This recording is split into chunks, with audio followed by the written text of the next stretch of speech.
I don't know if you noticed, we began this liturgical year reading from the Gospel of Mark, but in the last 5 weeks, we've interrupted that flow of text from Mark's Gospel, and the Church has inserted these 5 weeks passages from the 6th chapter of John's Gospel, the readings that have to do with the Eucharist, the bread of life, that calls us to a deep faith as disciples. And so today it continues as well, and this is the last Sunday that we will have from John's Gospel. So it's worth taking a moment to see what it means to have faith in Jesus, what it means for our faith to have an impact on our lives. We first of all notice that Jesus reminds us that faith is not something we can conjure up. It's a gift. It's given to us. And so we should be filled with a sense of wonder and awe about the fact that God has graced us with the ability to believe, and maybe be patient with those who struggle with faith, those who have difficulty believing, realizing that we should never be haughty about it, as though we are claiming that it's something on our own that we have gained.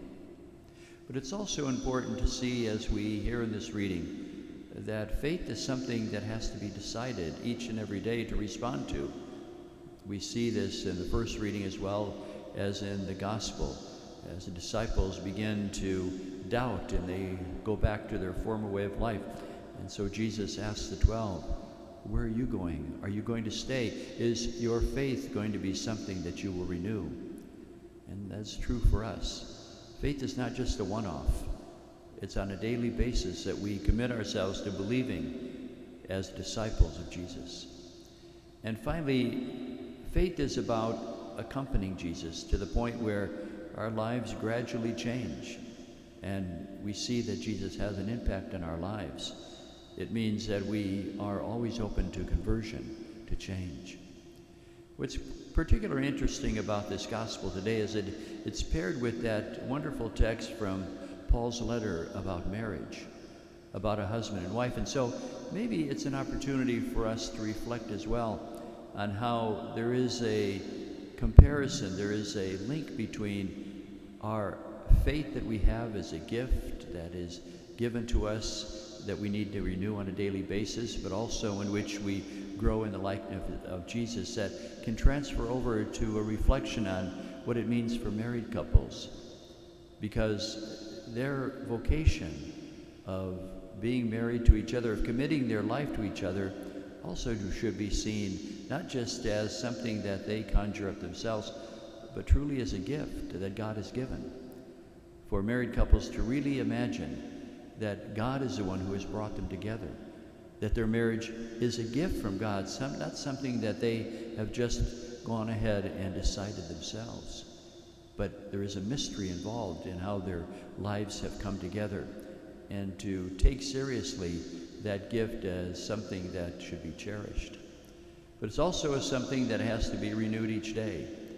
I know married couples that live a long life together tell me time and again that on a daily basis they have to remind each other of the commitment they've made, that it is not just a one-off on their wedding day, but it is a struggle each day to make that commitment to each other, to have that kind of faith in each other that allows them to continue on the journey of life. And finally, as discipleship changes us as we relate to Jesus, so married couples change as well. They begin to understand each other.